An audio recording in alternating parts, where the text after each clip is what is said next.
And now some good news. Three clergymen who were abducted while on a pastoral assignment are finally heading home following their rescue by operatives of the Department of State Services. The pastors were freed during ongoing security operations in Niger State. Lupe Asom reports. Reverend Idi Buhari, now on a wheelchair, Emmanuel Jacob and Suleiman Adamu are returning home after receiving medical care at the DSS hospital in Kaduna. Their rescue brings relief weeks after uncertainty and fear followed their abduction. The two pastors alongside the church member were kidnapped on January 9, 2026 at Gwagwada in Chukun local government area of Kaduna State while traveling through Kogosi to Serkin Power in Niger State, where they were scheduled to officiate a wedding ceremony. Their ordeal ended when operatives of the Department of State Services rescued them from a forest hideout during intensified security operations in parts of Niger State. Receiving the victims, the chairman of the Christian Association of Nigeria in the 19 northern states and the FCT, John Hayab, confirmed that the pastors were safely recovered from the bush. He described the rescue as a major boost to public confidence in the nation's security architecture. Today we have our pastors back. When I break the news to the Ekwa Kaduna South DCC, they were so excited. This work is not one group's work. It's a work that all of us must be involved.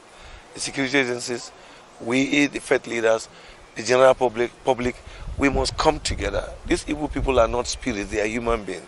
When we work together, we will dislodge them. When we work together, we will expose them. We work together, we will arrest many of them.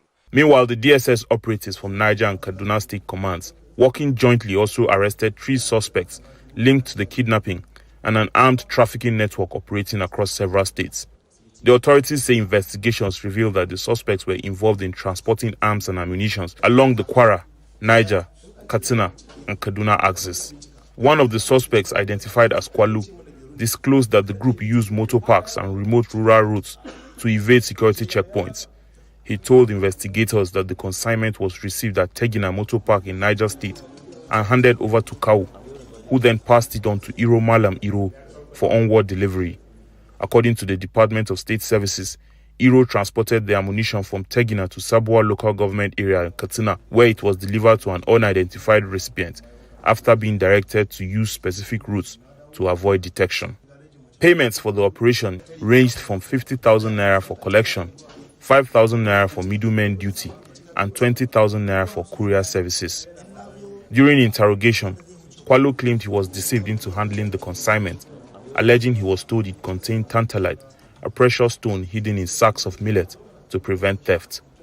The Kaduna State government has welcomed the development with excitement, describing it as a win for security collaboration. Well, those that have been rescued and we have seen as at this moment, 3 in number. I am not able to tell you previous ones for now, but then what I have seen personally as of this morning are 3. He urged residents to continue supporting security agencies by promptly reporting suspicious activities, stressing that security remains a shared responsibility. But for the rescued pastors and their families, the journey home marks a renewed faith in the possibility of safety. Lupe Asom, TVC News, Kaduna.